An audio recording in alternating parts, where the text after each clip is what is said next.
Welcome to another edition of Strange New Pod. I am Captain Hawk and tonight's host, alongside the best bridge crew this side of the thought of Maddox's laboratory of horrors. Joining us this evening is Fleet Admiral Julian, who's secretly cosplaying as Riker tonight to my Jean-Luc, and Captain MC, who would have been first boots on the ground in the rescue mission for Data if things had gone the other way. Welcome. How is everyone doing tonight? If I'm playing Riker, I'm just ready for the poker game, man. Let's go. Let's get some hold'em going. Let's go. That face. You playing or not? MC, how you doing tonight? Oh, I'm doing okay. I am now planning that rescue mission because I don't think Data is safe even with this ruling. Data didn't think he was safe. No, Data did not think he was safe. So this week we continue our selection of our top Star Trek episodes through the ages with my pick, The Measure of a Man, where Data's rights as an individual are challenged by Starfleet.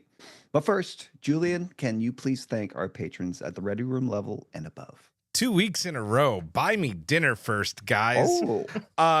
Thank you so much to our patrons, Simon Stager, Jeff Reeve, Mariah Gossett, Tallulah, Jen Stein, Tina Alexander, Joe Saporito, Noe Santos, Kung Hui, Takaku Nagumo, Fernando Nogales, SMK, Colin Davidson, Shatterhand 2049, Jesco, Michael Graham, Emily and Travis, Maggie Light, Wayne Ritz, Skonavark, Sean, Jay Howard, Mahelani Uchiyama, Matt Harker, Joshua Lewis, Tara Poland, Slope 74, Rude Parakeet, Aaron W., Carl Angoli, Michael Kwan, Caitlin, Elizabeth Dean, Jim McMahon, Sedano 317, Puka Hair, 3 Fries Short, Cat Tippe, Tripping the Reload over a Pineapple, Sean Manning, Asher at the Bat, Chris Waterman, RHCB, Martin Simpson, Norman Buckwald, David Prime Hildebrand, Taryn J. Robinson, Rod Grenier, Eric the Red, Trouble, Jamie Roberts, Honeyberry, Paul Taylor Pitt, Brett Jones, Michelle P., Margin Walker 82, Melissa Bartell, Jesse Robbins, Kim, and Chris Finoglio. Thank you so much, y'all. You freaking rock. And as always, a big thanks to our Badmirals, our EPs, Simon Stager, Chris Waterman, Tara Pollen, Brett Jones, Dana, Matt Harker, and Jim McMahon. Have we added some Badmirals? Yeah, you missed it last week. We added a Badmiral. Yeah. That's fantastic. Thank you again for your support. You keep the cells going, don't you? Sure do. Yeah. In news this week, we are saddened by the sudden passing of Robert Orci at the age of 51. Orci helped shape the modern incarnation of Star Trek as a writer and producer from Star Trek 09 on through Into Darkness and beyond and into the disco era alongside Alex Kurtzman. I think his contributions will be, part of our legacy forever. In this absolutely, not just Star Trek, because I think he actually got his start on like Hercules and Xena. Yeah. Like this is a genre legend. He was a writer and a co-executive producer for both series. 15 episodes of Hercules, only one of Xena, unfortunately. But from there, like a lot of contributions, and to the Transformers franchise that we know too. I was gonna say, obviously we know. Hey, Giraffe's in the chat. Orci was a writer on 09, and we all, I think, love that movie here, right? Like that's going to go down in history as kind of helping reboot this franchise. But yeah, also listen, maybe it's an unpopular opinion. I don't really care. I love the first Transformers movie. I even kind of like the second, even though the script is horrible. And I actually have no idea if he contributed to the latest one, the Rise of the Beast, but I liked that one too. So, some of the stuff he's done has been great hits. Some of it's have been not, but he's just been such a major part of the sci-fi world, in from early 2000s, like you said, MC, Hercules and Xena, and then beyond that. So it's a huge loss for Hollywood and for us as fans, I think. Yeah, most definitely. Hawk, if you don't mind real quick, I know they're not Star Trek related, but it's cross, everything that we love. And I have to talk about Michelle Trachtenberg passing, because MC and I don't know if you ever watched Buffy, Hawk, did you? I wasn't really up to date Yeah. on it. I know the individual episodes. I know she was a big part of it, and that I have enjoyed all the work with Yeah. her throughout the Mhm. years. And I still remember her from that. You guys ever watch 6 Feet Under? I She did. watched parts of it. Yeah, she did a guest appearance on that show too. Yeah. Definitely trying to break the mold of where she was at that point, but like her performance, I still remember. And yes, it is. It's been a rough week for celebrity. Yeah. I was also going to say Gene Hackman, just because, Mm-hmm. you know, it's interesting that we never got Gene in Trek, but Yeah. Right. one of the greatest actors of all time, period, end of story. It's not even a question. Like, absolute legend. Crimson Tide is one of my favorite movies ever made. That's a huge, I mean, listen, it's like 39 is shocking. 95, that's a great life. It still sucks, Mhm. but like, damn, what a legendary career. I know. I can imagine the kind of bad role he would have played. Given half the chance in the original Crew series, in TNG series. He was there. Like, it's a missed opportunity. Personally, for myself, I think I mentioned to you guys offline. For me, it's his portrayal as Little Bill Daggett in Unforgiven. Which always it's a performance like you will never forget once you see it. Yeah. So to this next item of news, again, sad news. But Paramount has announced its intentions to comply with federal orders to pull back on departments and resources focusing on diversity, equity, and inclusivity. And it's important that we all say those words out loud instead of the abbreviation: diversity, equity, and inclusivity. And this will impact the future of Star Trek going forward. And this both angers and saddens us as devoted fans of the franchise, and whose core message rallies against such based and misinformed fears regarding the people who bring us the continuing adventures of the story. We, the fans and the consumers. Important and necessary voices are being silenced, and all I can say is that we are all very afraid of the future of this enterprise. I have to say, it doesn't sadden me. It just angers me. It blindingly angers me that this is going on. This flies in the face of everything Star Trek stands for. Now, granted, Paramount is not just Star Trek, but I wish people would have some fucking balls about this. It is never a good sign when politics affects art. We've always had a kind of a standard separation of it and that, but I think this is one of the biggest blow that art in the future is going to face. To the creators, to us, the consumers. Yeah, like, I just don't. Yeah, I just don't understand it. it's unfortunately, when Giraffe posted the news in our group chat, I wasn't surprised. There's been rumors circulating for weeks that they were going to do that because the FAA, sorry, they can kill the merger with Skydance. So, money talks, and enough that, they shilled out for the current administration, and it sucks. It's infuriating, but it's not shocking. Sorry, yes, thank you, the FCC, not the FFA. That's the Federal Aviation Administration, which also needs some fucking help too right now, by the way. A lot of places do. Yeah, it's we'll see, honestly, how much it impacts Trek by the time the merger goes through, and like, who knows, like, what's going to happen with the administration. Like, I don't know. I don't. I'm just tired. It's been a long year. It's been a long year. Yeah, over these past 8 weeks. We are now in a capitalist dystopia. Yeah. And Hawk and I aren't even in the country. Nope, you're not. Giraffe asked if Strange New Pod is going to cancel their DEI program, and the answer is a big fat resounding no. Also, shop at Costco, and don't shop tomorrow. Consumer blackout against all these fucking companies that are backing off on their DEI programs. Just don't shop. Don't spend your money. If you do, shop local. That's it. Boycott everything. Boycott the world. There's small ways everybody can protest. It's going to be a long 4 years, but I think I've gotten even gayer. I didn't think it was possible. Moving on, Giraffe recently interviewed actually one of our favorite Trek authors, Dr. Una McCormick, about the Picard novel coming out, Second Self. Actually, no, sorry, that is out right now, isn't it? That It's was not a out. long time ago. Oh, the book is That's out. a- Yes, the book is out. Yep. Okay, good. Patrons can look at this on this weekend. Yeah, look out for it this weekend. Yeah, I should have that edited hopefully on Saturday, and I'll release it that day, and then we'll say like a week later for the general public. Nice. She's a great interview.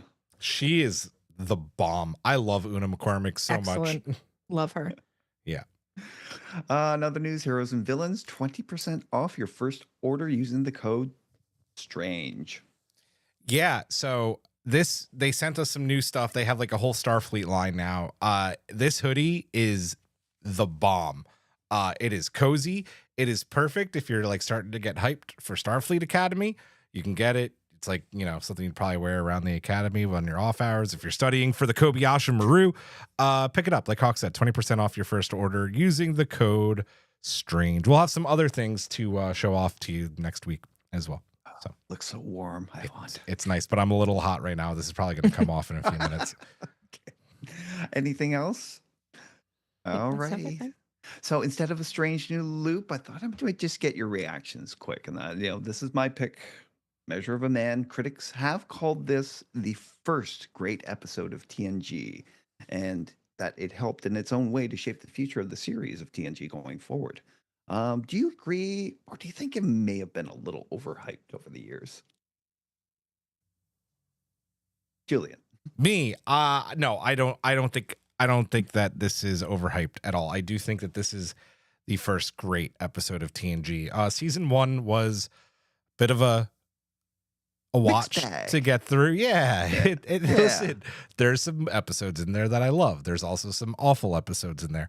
There's also some not great episodes to start season 2, even though season 2 is really good. I would say Measure of a Man is definitely the first great episode of TNG and one of the greatest episodes of Star Trek of all time. Not MC. overhyped. Yeah, I actually took this question really seriously. I looked up the episode guide just to go through one by one to see how I felt about the episodes of season 1 and early season 2. And there are certainly episodes that I like, and episodes that I'd say are good. But yes, this is the first great one, and I do think that not only is it a great episode that ushered forth great episodes, but it set a tone that I think TNG hadn't had before. Right. The focus on this question of humanity, the philosophical question that I think we hadn't really gotten to that point. It was more these, let's be on this planet and solve a problem and then move on. So I think this started something. So it's definitely not an overhyped episode. It's more on the cerebral side than that. It really changed up the format. It's like you said, no planet of the week, no new alien of the week, and that it had conflict and crisis and that, but it was all internal. It's a fantastic set piece. I mean, I think this is one of those few episodes that could easily be translated into a small theater production, right? Oh yeah, 100%. Yeah. And I think at this point, this might be one of the first episodes that really delves deep into characters, because in season 1 and early season 2, all of the characters were very broadly drawn. And in this one, we really got to focus on who Data is as a person, and that carries forth onwards throughout the entire series, and we get more episodes that focus on the characters. I think that's such a great point that you just brought up, MC, because I feel like this is kind of the episode that starts solidifying this crew as a family, right? They go through hell in this episode. This is a situation no one ever wants to be in, where you literally, and obviously we're going to talk about this a little later, where you have your first officer pitted against, one of them, basically someone under his command. That's going to form some bonds. It could have gone the other way and someone could have decided to be pissed off. Luckily, Data's an android, doesn't give a shit. But this creates strong bonds that are going to last for the rest of the 7 seasons that we watch of this show. Just real quick in the chat, Jim McMahon brought up a good point. With years to think back on Measure of a Man, I think this could have been a great launching point for a spinoff. Phillipa Louvois, attorney at law. People have been like wanting a Star Trek JAG series forever. Oh, I know. Like, there's infinite possibilities to any story that you could throw in there, right? Negotiations with other planets, political intrigue on board, blah, blah, blah. I think it would make a really good JAG series in the Star Trek universe. Not JAG. Not JAG? I thought it would be JAG, wouldn't it? The Judge Advocate General? It is JAG. It is they JAG. They talk about the JAG office in this episode. Yeah, because she's setting up the JAG office. Yeah. Yep.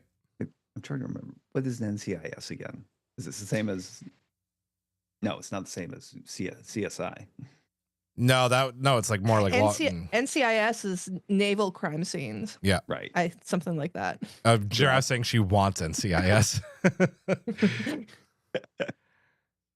Alrighty, without further ado, let's delve into this. The Measure of a Man. The order tonight will be MC, Julian, and then me. And we begin with the first poker game. The episode begins with the crew gathered for Data's first poker game. It's also our first poker game with the crew, a scenario that would continue on through TNG right up until the final episode of Picard. Tradition. I've always loved its use in the series because it always had some of the best interactions between the cast throughout the years. How do you feel about them? I absolutely love the poker games. Like I was saying about character development, I really feel like we get to see who these characters are as actual people and how they interact with each other outside of being on the bridge and in these intense situations. And I like that. I like when characters feel like actual people. And that's something that Star Trek has struggled with. Let's just say that very kindly. It has especially struggled with it before this. And I do think that it has afterwards. Maybe not with every character, but with some of them. And I do think that the poker game does allow a bit of fleshing out. Yeah, it definitely created this whole new avenue in which you could go down the list of characters and that, and in how they formed and how they kind of developed throughout the series. And there were always great ways of them mixing it up too throughout the entire series. Data, when he was playing poker with Einstein and what's his face? Doesn't he play with Beethoven as well? Oh, Stephen Hawking. Okay. Stephen Hawking and I'm thinking Beethoven's in the Voyager episode. I think the Beethoven's in the Voyager episode. I'm trying to remember the fourth he was playing with. But I don't remember. I can't remember either. But we do love them. Julian. Yeah, I love the poker games. I'm a sucker for Riker, as everybody knows by now. So, like, whenever he was at the, whenever there's poker, Riker was there, and he was always stealing everybody's money. So, I loved him. And I do like that we see kind of like Data's evolution into the poker games as well. Like, he comes to love them. Like, it's his thing. It's like, I feel like the Data, like the poker games are really like Data and Riker's thing. I love in this episode specifically when, like, I think after Riker wins and Data questions like, but I did win. And then Pulaski starts being like, this is what we're playing. This is what's wild. And whoever has the guy with the axe wins. And everybody just looks at her like, oh shit, we have another card shark at the table now. Like, I really like that moment as well. I didn't understand that reference. Whoever has the axe. It's one of the man with the axe is a jack card. Yeah. Right. So it's like whoever draws that card to make things interesting just automatically wins in whatever version of poker she's playing. Awesome.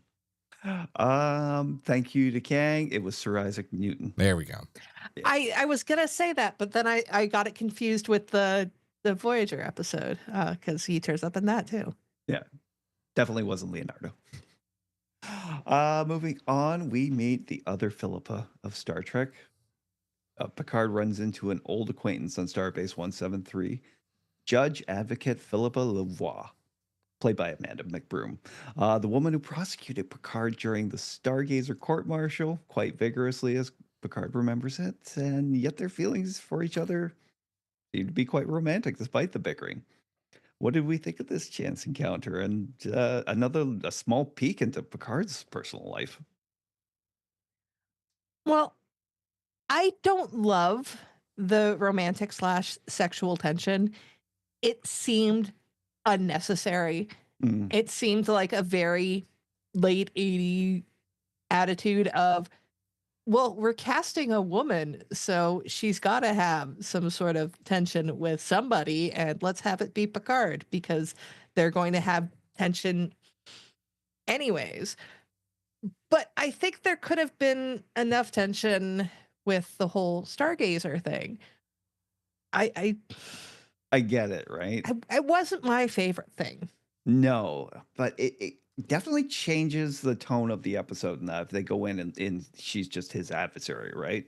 Or if he's holding a grudge about, like how vehemently she went after him during the Stargazer trial, and that, he thinks, like in absence of the actual facts and truth uh from her prosecution, but to have them go in with a combative thing would probably change the whole like tone of the plot. So I mean, throwing in the little romantic bits and that, yeah, not great, but at the same way, I think keeping it on a bit of a more even keel for Data going forward in it.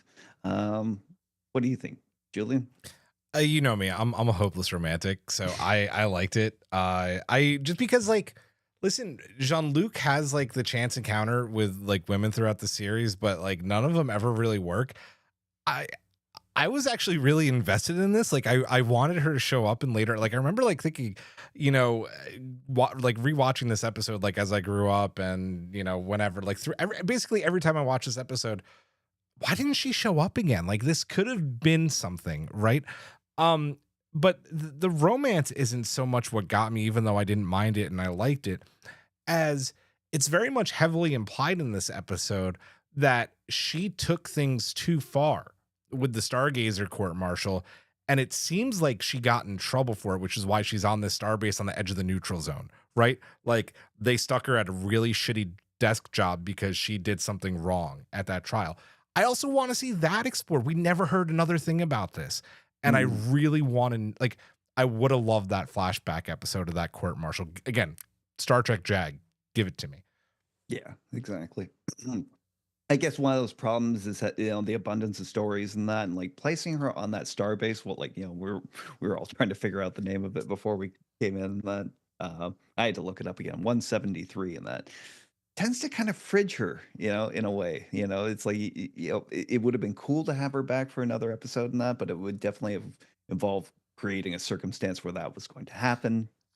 Because she's way out there. I don't know, One. because season 2 or the end of season 1 reintroduces the Romulans, and they wanted the Romulans to be a major factor. And this starbase being where it is, like that would have been good reason to go back a few times, in Ooh, my opinion. good point, right?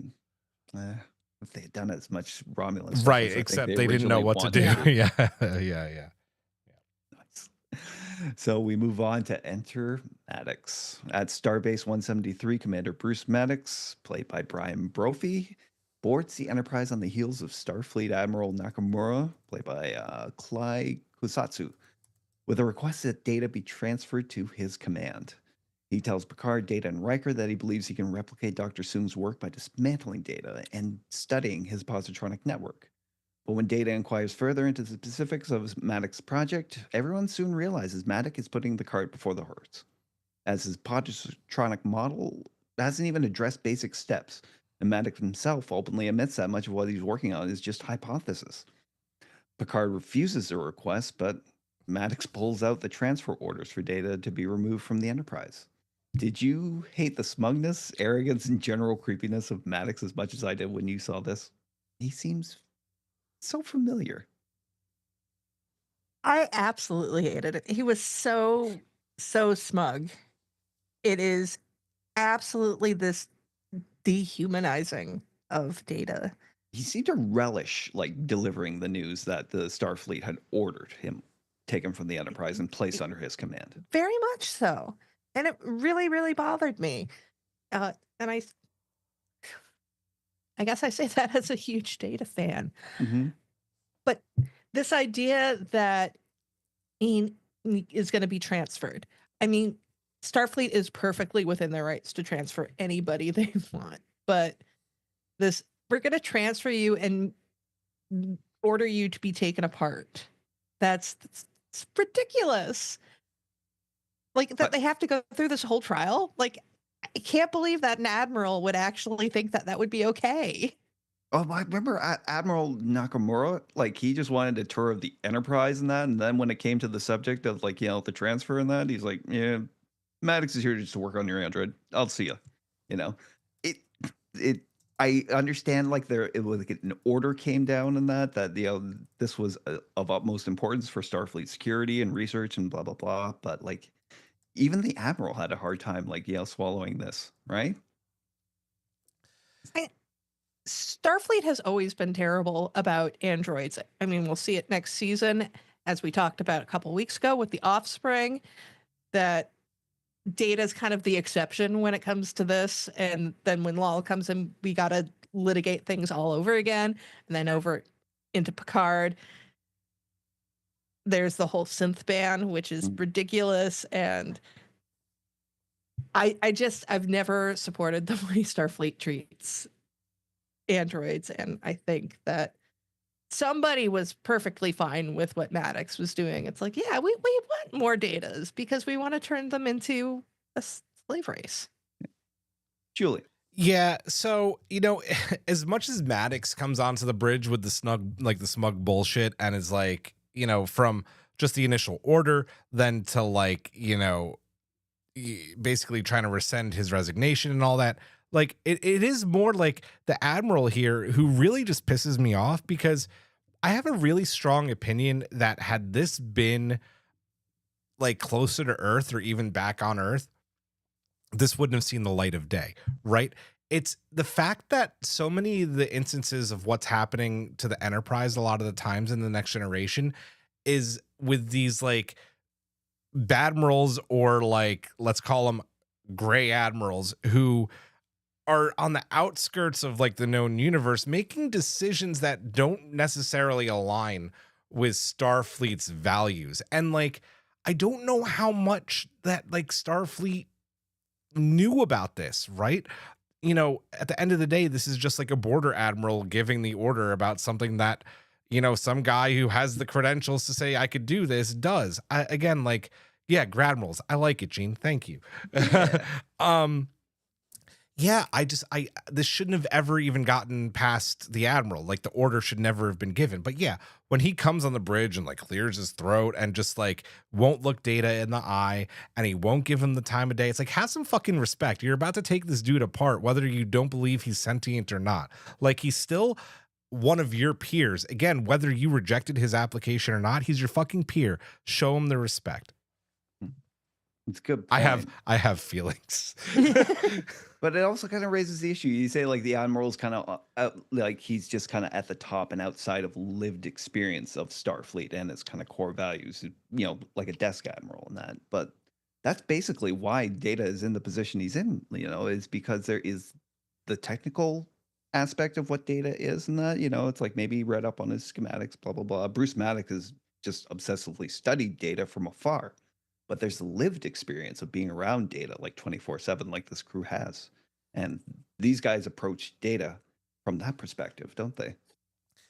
They do. And, it just takes me into a future season a little bit too, where, with Ro and the Admiral there, who's basically like working with the Cardassians because like even like because it benefits Starfleet, and like that's why like Ro was on the Enterprise. It's like there's all these admirals that Starfleet has sent into the universe and into the quadrant who are making decisions that don't necessarily, even though they have the Admiral pips, that I don't necessarily think belong to them. And I think that's a major issue with Starfleet as a whole. Fair. After this, Data visits Picard in his office to talk about what is happening. And Picard tries to rationalize the order because, Starfleet officers are often tasked with dangerous missions, but officers aren't almost always asked to undertake dangerous missions voluntarily, not ordered by Starfleet for the sake of security and military research. ordered about like some kind of a chattel. Data quickly points out that any biological officer has a right to refuse any unnecessary action, but in his case, your thoughts? I mean, this isn't a dangerous mission. This is the equivalent of asking a biological person to go under dangerous experimental surgery to discover something about them. And yes, you should be able to turn that down. There's a group of people who used to do that. And I know I'm invoking them very early, but that's some Nazi shit. Yeah. It is some Nazi shit, period, end of story. Mm-hmm.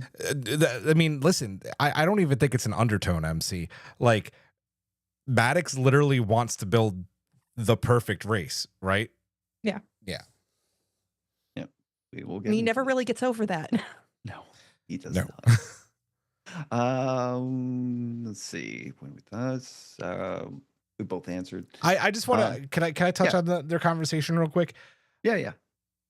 When I first watched this episode, and maybe like the second time too, when Data sits down with Jean-Luc, I always feel like Jean-Luc hesitates for a second after the conversation, but he doesn't. But for some reason, like the first few times I watched it, I was always like, oh, he's like, why is he hesitating? This should be an easy decision, but he's not, because he does. He goes and gets all the information on Starfleet transfer orders. Yeah, transfer orders. So I don't know why I always keep thinking that. Maybe it's the way that Patrick Stewart decided to play it in that scene that feels like a hesitation, but it's not. He goes right to getting on Data's defense. Yeah. There is that slight hesitation. I know, it's the, wow, this is a sticky situation, it's like he seems a little too chill about it, considering like they've heard the proposal, they've heard how basically like, the guy is not operating with everything, he needs to, like Data asking him about, the conduction of monofilaments and that, it's like he said, it's a pretty important first step. He's like, you haven't gotten there yet? And he's like, I'm pretty close. Not sure. Pretty close. That should have been like the be all and end all of it. And it was for Picard and that until like, he pulled out the transfer order and that. You don't really know why he hesitated like that, do you? It seems out of character, but like it was only for a second and he jumps in and he's like, no, this will not stand. Just thinking about it, the actual taking of Data apart seems so fucking invasive and so short-sighted. Like, you're telling me that there's no way to non-invasively do a holographic imaging of Data's brain so that Maddox can like tool around with that a little bit? You can, right? Like I'm absolutely sure that you can, but Maddox doesn't look as Data as a being, so he thinks that it's just a thing that he could take apart. Like, if I'm not defending Maddox at all, like fuck him. But if you do look at it from his point of view, that's basically what he thinks that he's doing, which is completely fucked up. But and on your point, MC, Kung wrote earlier in the chat, imagine the Admiral and Maddox explaining to actual Starfleet command how he couldn't reassemble Data again and how that would go. Yeah. We know it's a doomed experiment for him at this point. And that, I mean, it always begged the question of like, what did he actually need Data's physical body for? Like all his specs and everything on that are available to whoever, wants to look at them. And that Riker called everything up. What is it like he physically needs like from his positronic network and that to compare to his own? Yeah. That isn't already like just information like online. And we have absolute proof that what Maddox was going to do was going to fail, because next season Data tries and it fails. Mm-hmm. That's right. Yeah. Moving on, when Picard investigates the laws behind the transfer orders, he reluctantly has to go to Louvois for help. If Data does transfer to Maddox's command, he may have the right to review the procedure, but Picard knows that Maddox will eventually get his own way, ethically or no. Data's only option is to resign from Starfleet. And this begins a legal argument about what Data's rights are. As a machine serving as a Starfleet officer, does Data have a right to leave? Is Data the property of Starfleet? Thoughts on Data's reasons for not wanting to undergo the procedure? I know it's a lot to throw at you. No, I know exactly what you're getting at. You're good. Take your pick. Yeah. absolutely, I understand Data's reasoning for not wanting to go through the procedure, but there's also that he just shouldn't have to go through the procedure if he doesn't want to. I think it's absolutely ridiculous. And like I said, Starfleet is terrible about this kind of stuff. We'll see it in Voyager when all of a sudden the EMHs are turned into fucking minors. Why? Especially at a time when we know that if you leave a hologram on, it will eventually become sentient. Mm-hmm. It's Starfleet. And even after this ruling, we will eventually get all of these synthetics on Mars that are essentially lobotomized datas. There's no, and you have to take that a step further and call them what they are, which is slaves. They are 100% slave labor. Literally slaves. In that they lack the the learning capabilities that is inherent to data, and that every experience is new, it's processed, it's adapted, and he grows from it. Either exponentially, like in brain capacity, or in other ways. But like Data is a fully functioning learning machine. Everything we saw in Utopia Planitia and that is just something, is basically just a forklift. Yeah. Compared to what he was. Yeah. Yeah. Go ahead. No, go. You go.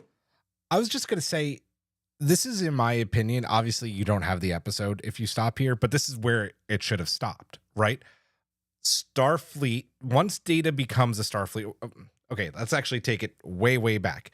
Yeah. Data was and never could be property of Starfleet. Just because he was found on his home planet and then taken into custody by Starfleet does not mean that he's their property. He's the property, whether we find out we knew he was dead, but then found out he was alive later. He's still the property or the son of Dr. Noonien Soong. Period. End of story. So I think the property argument shouldn't have even, that it shouldn't have gone to trial. There shouldn't have been a hearing. Louvois should have just been done. But then even if he's not property, then the question of, does Data have the right to resign as a android in a Starfleet uniform? Yes, he does, because he attended Starfleet Academy. He was given a rank, which means that he falls under Starfleet officer law. I'm not a lawyer, by the way. But that's just, once you fall under the Starfleet uniform code of conduct. If you want to resign, you can resign. It's not like the military either. It's not like they're gonna, dishonorably, or I guess you can be dishonorably discharged, but sure, you have basic rights as a Starfleet officer, just like any soldier or commissioned officer. So yes, as a Starfleet officer, Data had every single right to resign, nor was he property. Period. End of story. One day we need to do another episode on this and have the legal geeks, because I really want to get their take. And there's a lot of stuff we can cover in that one. And I do have to add, I believe that when you become a Starfleet officer, you also become, if you were not before, a Federation citizen. Exactly. There you go. Gene just writes, I definitely wonder why this is even a debate, because clearly Starfleet has been acknowledging Data as an officer and promoting him. Exactly. And Jim McMahon says, you're not a lawyer, Julian, but you play one on Strange New Pod. That's why they pay me the big bucks, baby. Yeah, this issue always confused me in that. By what legal right are they claiming Data as the property of Starfleet? Is it like naval law? Is it pirate law? Is he booty? I don't understand. But I think you're right in the fact that this should have ended the discussion in record time, because like any being that can actually decide whether or not it wants to be property in that is not property. And Data can make those decisions for himself. Certainly did when he was captured by the Collector. Well, let me float something out here. If they hadn't sent Lore away, do you think that they would have been Lore, who is not a Starfleet officer, would they have been allowed to do this to Lore? I mean, they could have tried to do it to Lore. I don't question. think that would have worked out very well. I don't think that would have worked out well for Starfleet.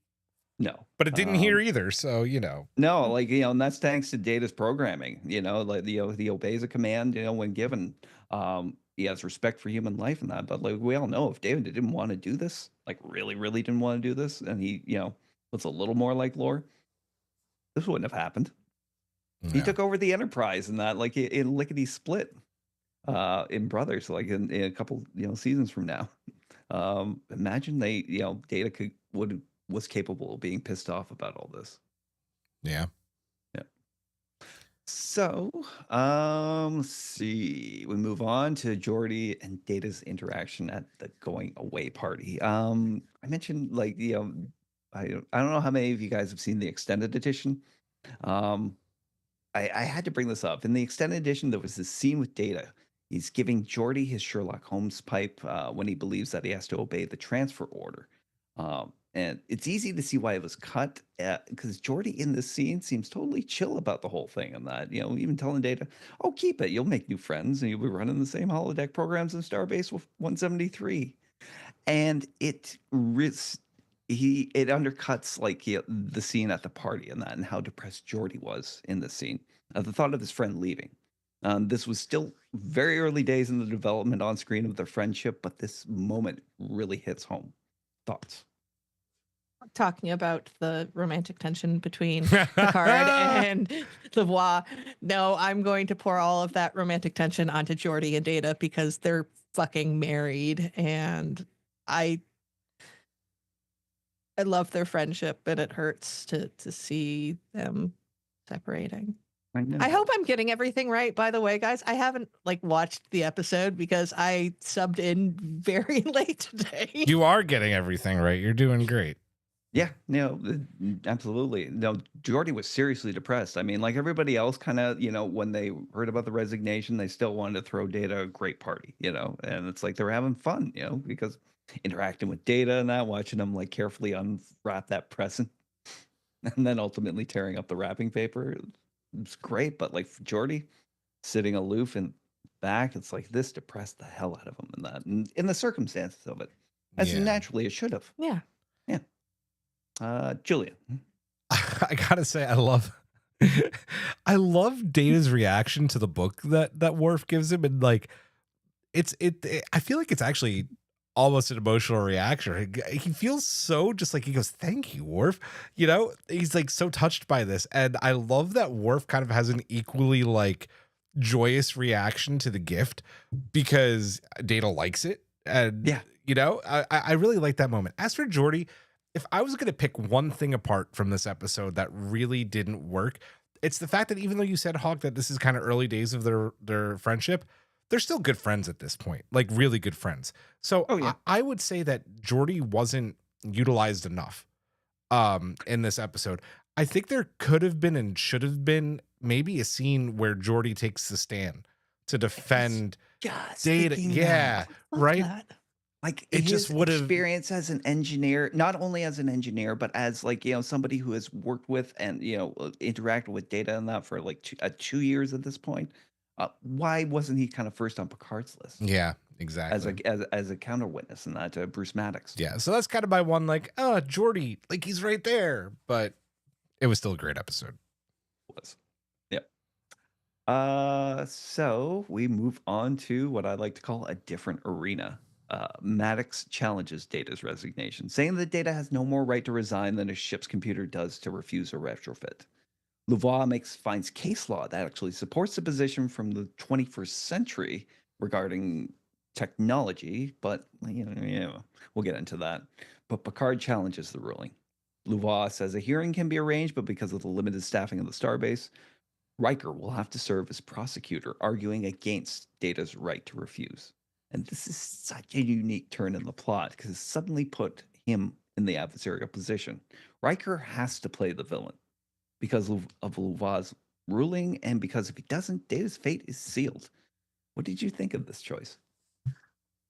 From a character perspective, it's awesome, and Jonathan Frakes does a very good job.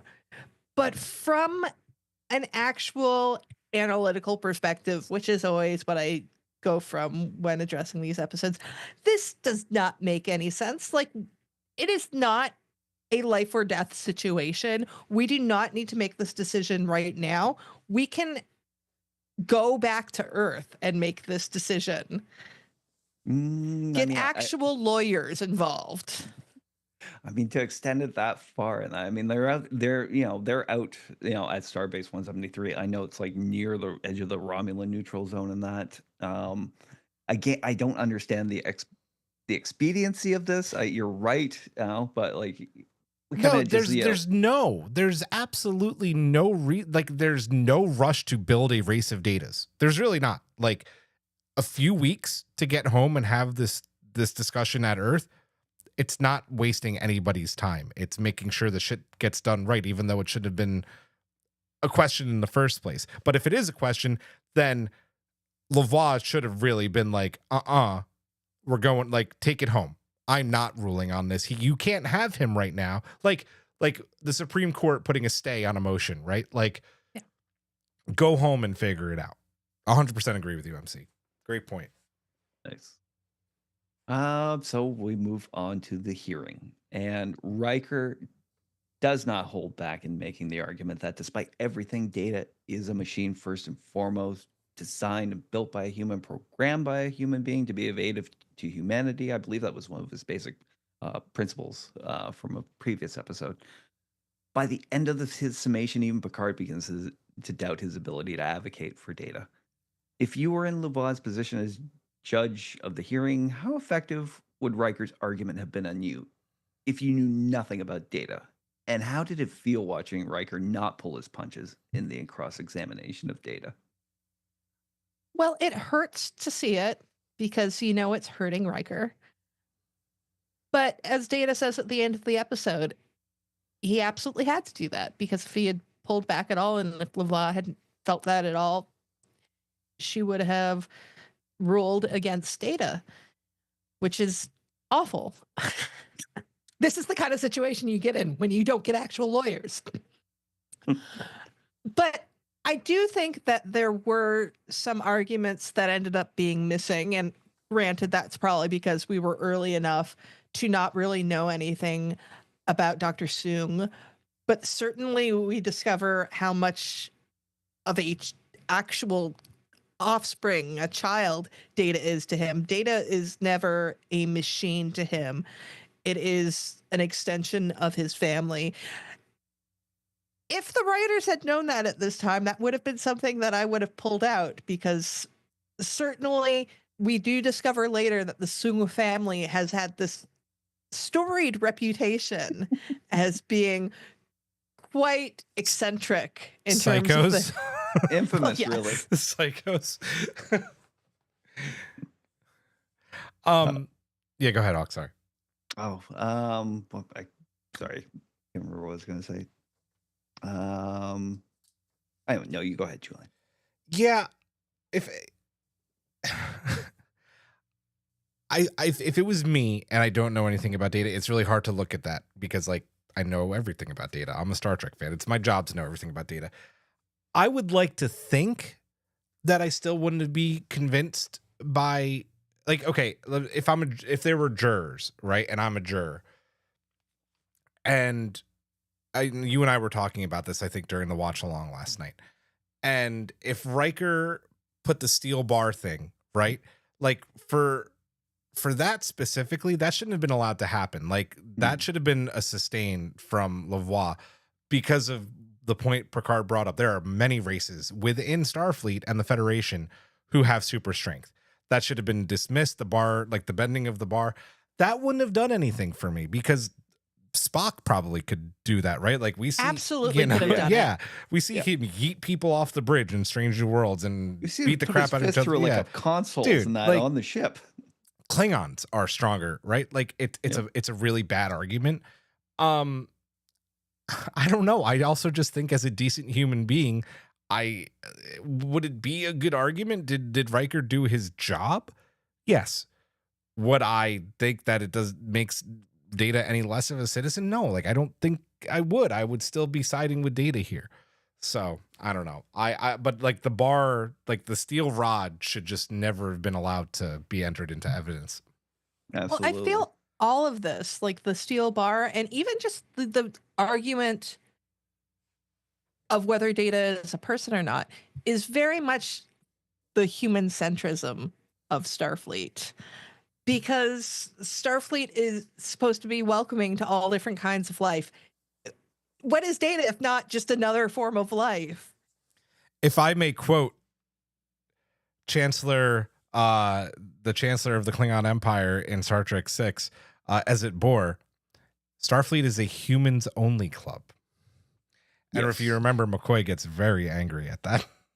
Yeah, and But he's not wrong. Riker had to play into a bit of that, in order to be, to effectively do the job of prosecuting on that, because he kept everything about his cross-examination of Data to the surface of what Data is, and that, in the focusing on the machine parts, and that your body was built by a person, and that all your programming was programmed by a human.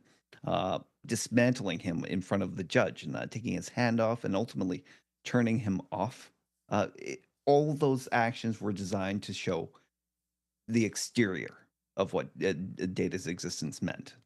Nothing about the interior, and that we never, which is why we think probably Geordi should have been on that witness list, and that to show that there's an interior life there. And that it's not just ones and numbers and in cogs and mechanics, and that there is something more there to this learning machine. Never properly addressed in the court until we move forward to Picard as he retreats to 10 forward afterwards and talks to Guinan about his doubts to mount a good defense to Riker and Starfleet's position that Data has a right to choose, and that because he was just as swayed as anybody was in that life looking at, and it's like, how do you argue it? There was an amusing, again with the extended edition, there was an amusing deleted scene where Data is basically deposed by Picard before the trial, and Data just keeps making all the arguments that Will is making. He's like, I am a machine. He's like, I was programmed by a person, that I'm not technically alive. I can see why that was cut too in that, because Data makes this ominous remark about Shakespeare and killing the lawyers and that, and it's like the way he says it is just so menacing. It's damn hilarious. Okay. And he gets frustrated with it too, and that like Picard says, it's like these are a lot of these are just legal tricks. Let's see. So, as only she can do, Guinan leads Picard to the real argument that he needs to voice, and what happens if Maddox can replicate Data's positronic network and create more soon-taken androids. The hearing's decision on Data's rights will carry down to the generations of the androids to come, and how will Starfleet and the Federation choose to make use of their quote-unquote property? Thoughts? Guinan's scene is so great. It's one of my favorite Guinan scenes, but at the same time, it makes me really sad. As I've pointed out, looking at where we end up going in Voyager and in Picard, all of that slave of the holograms and the later synths, they're doing all of that after they've made this decision. How much worse would have things had been if things had not gone in Data's favor? Mm-hmm. I know. I mean, I love the scene too for Guinan and that, and every scene with Guinan basically, and that it's the way it's like she brings people to the conclusion that they haven't already realized, or are just on the cusp of realizing that, and she always does it in that great soothing tone, like that should up his value. And goes into that diatribe about how there's always been the disposable people in every society, and that the ones who do the work that's too hard, too dangerous. Such a great interaction between the two of them. Julian. And then Jean-Luc says, Guinan, that sounds like slavery. And Guinan says, no, I would never be so bold, or something along those lines. Well, as MC has said, as I have said, and as Jean-Luc says in this episode, eventually this man and many like him will succeed in their goal. And guess what? They do. Slavery exists within Starfleet, and then they kill their makers, even though it was the Romulans, but they still do.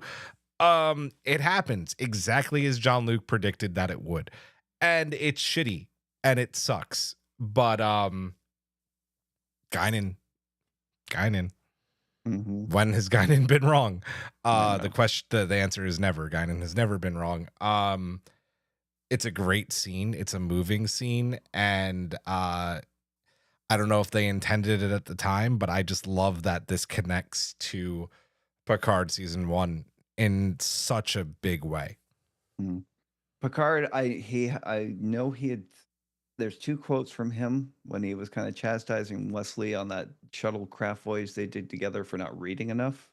And then Picard season 1, the first episode, when he, kind of chastised the reporter doing the interview and that for not knowing her history and what Dunkirk was. And Picard, was right, because like everybody forgot about this decision when they went forward with the designs for the new synths. They didn't read their history. They forgot. Yeah. Kung in the chat wrote, I think how we view Pulaski would have been forever changed if she testified on Data's behalf as well. I don't know if her testimony would have helped or not. At this point, I can't remember at this point where Pulaski was with Data. And that, I think Pulaski found him extremely fascinating, if I remember correctly. Yeah. She was fascinated by him in that, but she was, again, like, in the Sherlock Holmes episode and that, she was the doubter, right? She still had her doubts about Data. Data being like sentient enough to be improvisational enough to solve a new mystery by Sherlock But I Holmes. feel like that episode was the turning point. True.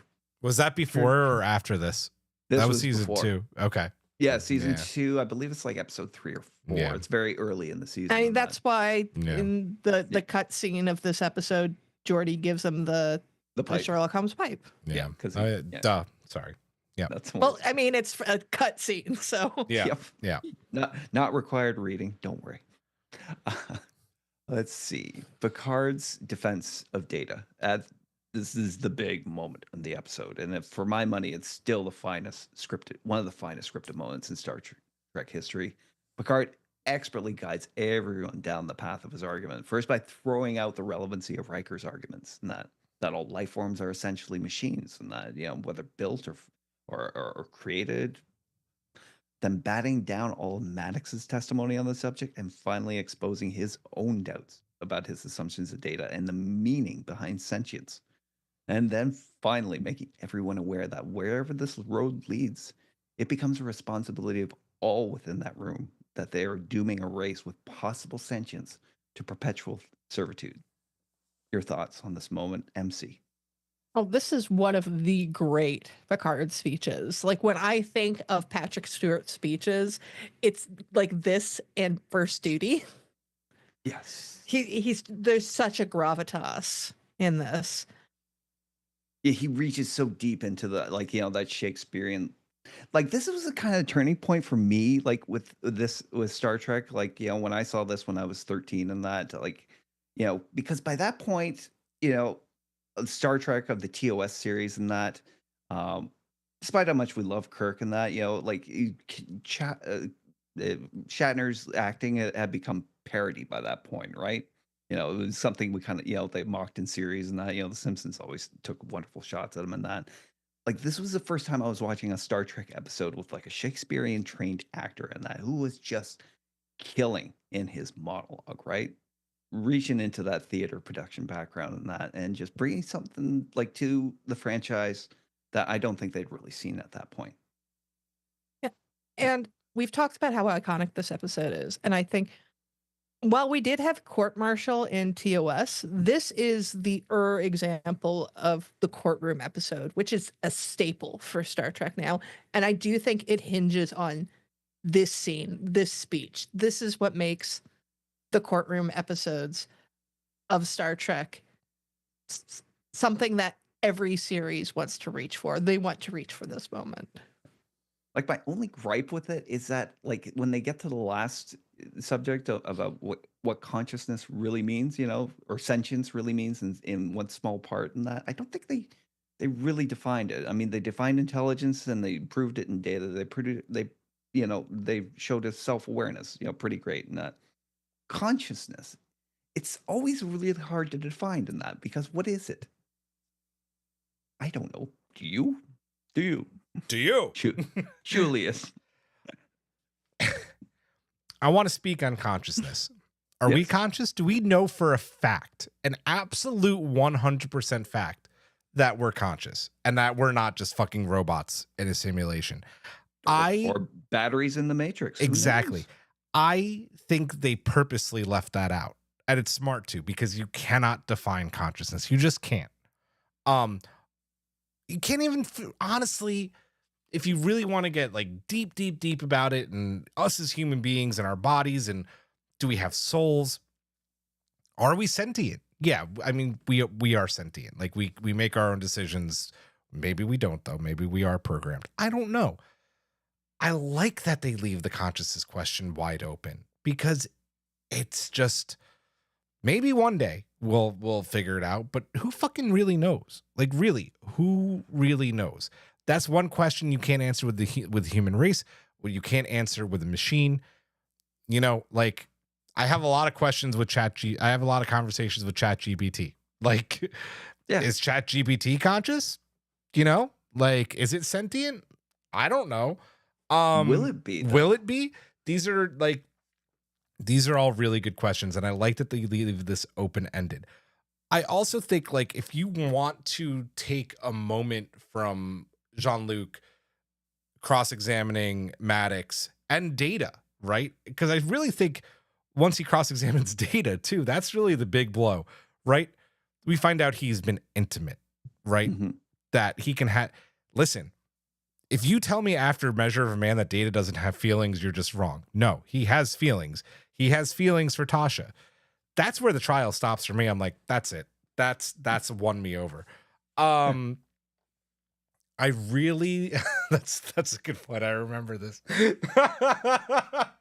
Giraffe goes, ChatGPT can't understand that I could be a woman, black, and in charge. Right. I remember that. That's actually very true. Good point. So close to Do being you able to remember when run she for the sent US us that government. picture? Oh my God. Oh, that was so good. Oh, I but remember that. what I especially love is I think Jean-Luc also knows that he's won at this point. And Maddox just has that, like, I'm sorry, I'm not trying to make fun of anybody who's had a stroke, but that's like, he literally looks like he's about, like, Maddox literally looks like he's about to stroke out at the end. He was at least going to pass yeah. out from a lack of oxygen. Oh, it was so Picard good. was making him think too hard. And when he goes to Louvois and goes, you wanted to make law, well, make it a good one. Like, he knows, right? Yeah. He knows. So.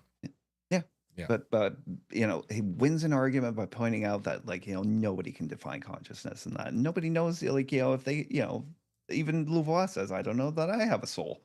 I got to give him his right to find out, and it really cuts back to Data when he's talking to Maddox in his room and that about, like, why he refuses it and that, why he doesn't trust this process and that, beyond the technical aspects of, like, the flawed aspects of Maddox's research and that. Data is afraid of losing those memories and that. He said, like, they can all be dumped into a computer and that, but there is an ineffable quality in that. It's like you can tell a computer what it's like in that to cut your finger in that, but a computer's never really going to understand what a cut finger feels like in that. Everything about it that is so closely entwined between brain, body, everything. I don't know if I agree, Hawk. Because I don't know, because okay, hypothetical real quick. I go to ChatGPT and I say, hey, I got a paper cut. I did it in like the worst possible spot. This is exactly how it feels. So the next time I say this to ChatGPT, it's learned, and whether it's sentient or not, it can be sympathetic the next time because it's learning that. So no, sure, it learned something that you didn't like, right? But will it ever really understand? Yeah, okay, fair. What a paper cut feels like, how it's left the pain of it initially, and that the way it kind of lingers on throughout the day and just bums you the hell out. But again, these are questions that we don't have the answers to, and it was unfair to even try to put a law on that, to define sentience for one but not the other. And I mean, Data, like, I think it's the second episode where Data says, if you prick me, do I not leak? Yes. So we obviously draw the right conclusion was drawn by Louvois. She basically said, I don't know, and I really don't want to set a law that says that we know. So I'm going to give him the freedom to explore this himself. Everything is righted, and we are reminded of one of Data's unique best qualities, his inability to hold a grudge against anybody in that. Because the one thing, for all the experience in that, Data does not know hate. Not only does he offer Maddox a bone by telling him, continue your work, and he said, I'll be around it when you do make that breakthrough, and that he offers to aid him at a future date after all this. And also he brings Riker out of that doldrums by thanking him for putting aside his personal feelings in order for Picard to argue for him. If you didn't love Data before or thought he wasn't capable of feeling for his friends, was this the moment that changed all that? I mean, I absolutely loved Data before this. I do think that Data made a mistake. He should have cut Bruce Maddox out, because by not cutting Bruce Maddox out, it leads to everything in Picard season 1. And I will never turn down the chance to dunk on that season. But from a Data point of view, Data ends up a head in a jar, basically. So Maddox never learns his lesson. No, unfortunately not. And was killed by an agent of Zealots later on. So, Jillian. I don't know. See, I look at Picard season 1, and this is actually something I like what they did, because Jean-Luc says it in season 1, and Riker even says it in season 1. Soji has Data all over her. Her, like, that is his daughter, right? Like, so I think Data did meet with Maddox, and I think that Data did help at some point or another Maddox create both, unfortunately, the slave race of androids, and also Dal and Soji, because I mean, again, Maddox wouldn't have been able to do that on his own. No, not with it. No. So I do think that, like, we like MC's mentioned a couple times, like, he tries to do this with Lal in next season, and unfortunately it doesn't go his way. So it's interesting to kind of have that, they did meet up, because, like, we talk about life and the fact that Data's circuits and positronic relays, but also his DNA is in Dal and Soji. The head tilt, mannerisms. It's is really it interesting. Data's day where he writes Maddox? Yes, he does keep a correspondence with Maddox, and that, but because Maddox, I think, does turn a corner. He could, absolutely. At the end of this episode, Maddox has that moment, he's remarkable. Fell off his ass on the road to Damascus. I think that's the expression from the Bible. But yeah, he has that turning point. He even stops calling Data it, and starts referring to him as he. And that, again, it's that experience. There's a technical side of an argument in that, and then there's a lived experience in that. And Data, it's like he's just, if you're in his life and that, it's like there's no way you're thinking of him as just an automaton. Yeah. Dana wrote in the chat, the whole argument about what makes someone human is flawed. They made it work for Data, but there are arguments I can make about Maddox's logic. I mean, 100%. I think we've been doing that all night to a point as well. But that's a really good point. Final thoughts. I know I asked earlier in that about the praise. We all believe that this, the praise heaped on this episode is rightly so. How has this message changed in the many years that have passed in the Star Trek universe? I know we've seen Utopia Planitia and what happens in that, and what happens when with Data's, children. That maybe we've already covered. I don't know. Any final thoughts, like this? I think I've ranted about it a lot. I think there's still a lot of that. This episode set some good precedents, but I think that there needs to be just some sweeping reforms. And I mean, like, even like the TNG crew is bad enough imprisoning Moriarty on without a trial. Like, there's some serious problems with the AI treatment in Star Trek, and it's not getting any better. Oh, the early days, right? Julian, any final thoughts? Yeah, this episode's a banger. Like it just remains to this day. I watched it twice this week, Yeah. and it just remains absolutely fantastic. And I gripe about Picard season 1 all the time, but Measure of a Man is a great example of, I think, what Picard season 1 got right. Mhm. And I like that kind of that story really helped shape a troubled season, yes, but the good With some parts. really good Yeah, ideas, though, you know? yeah. Like, it again, the whole point, they didn't listen to history in that, nobody's reading enough in that. It's like they make these decisions without consulting the past, and Yeah. And I don't know if it was Discovery's intention in season 3, but even 900 years later, they're still using holograms in not a great way, right? Like Mhm. they use them as interrogators. Do we know that those holograms have, rights? Are they just used like in those interrogation moments? Like what is Starfleet doing with holograms in the 32nd century? I think like it's an interesting question. But we do know that Sung androids, I think there's legacy of that as well, live on. We get Fred in the season 5 premiere, right? Fred for one goddamn I know, episode, but we I still would've get Fred, and it's a Sung android with emotion, which Yep. means that someone, I mean, I guess Data and Maddox also cracked that as well. I'm guessing by studying Data's emotion chip at some point.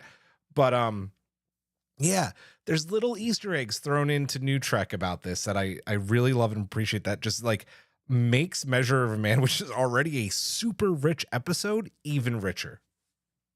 Excellent.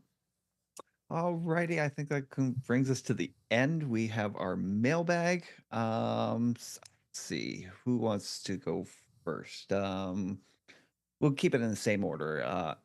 MC, you take Katie. Katie wrote, I adore this episode. Data is my favorite Trek character. The growth he showed throughout his journey is profound, heartbreaking, and heartwarming all at once.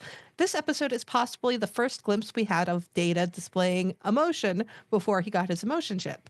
It also proves that life goes beyond flesh and blood. Such a brilliantly constructed script, and the entire cast did justice to the storyline.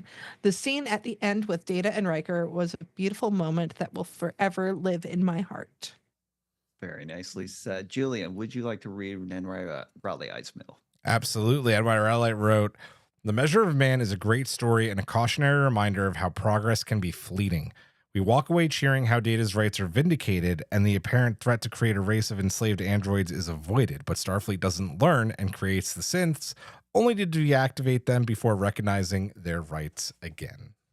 It's weird. Like they've even forgotten about Isaac Asimov in that at this point, and that like these things are going to rise up and kill you in that because you don't respect them. If I could just go back to Katie's mailbag real quick about Data Sure. and emotion. In Generations we see Data like finally like succumb to putting the chip in because of what happens with Beverly, right?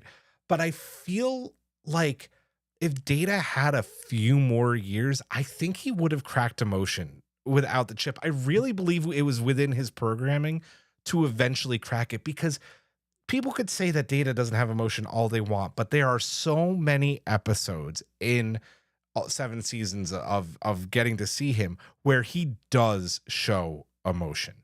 I would like to throw out a theory on it. It's not that the chip gives him emotions, it's the chip lets him recognize emotions. Fair. Yeah. That's actually really Yeah. good synopsis of Yeah. it. Fair enough. I will take the final one. Mars wrote, what can I say that hasn't already been said already? Oh, I did that twice. There's a reason this one is in the iconic episodes tab on Paramount Plus. The acting, the dialogue, the craft of it all, top tier. Patrick Stewart really dug deep into those Shakespearean pockets of his for the final argument. Brent Spiner gives such an emotional performance for a supposedly unemotional character.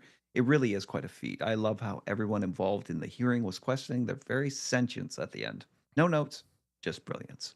Yep, great points. I had something to say. I can't remember what it is now. So, Hawk, we talked Yep. about this episode, but you never really answered. Like, why is this your favorite episode, man? I mean, for all the reasons we obviously talked about tonight. Again, it's a one episode that solidified like Stewart as like just something a little more in this series. like, I think we see glimpses of it, and throughout the series and that, MC mentioned a first duty and that, and like how he dug into that when he was giving Wesley that dressing down. Yeah, it was that whole argument. It gelled me to the character. It's why I kind of like him, emotionally bonded to the series, and that was this episode, that performance, and generally, and everything about this episode. It's like everybody says, it's tight, it's brilliant. There's like no fat on it. A few arguments here and there about legality and that of the situation, but that makes it fun. Yeah, for an hour of television and that, it's you don't really get better than this. And that's it. Thank you again for joining us. Next week, you have the pleasure of joining us again for the penultimate episode of our favorite episode series as Eric takes on an emotionally charged journey with DS9's The Visitor. Bring tissues. Oh, we are all going to cry so much. Yes. On behalf of the crew, Julian, MC, myself, and that, I'd like to say thank you for joining us. Live long and prosper, Mahjong, and good night. Sarcastic Vulcan salutes. Why not? Night. Good night.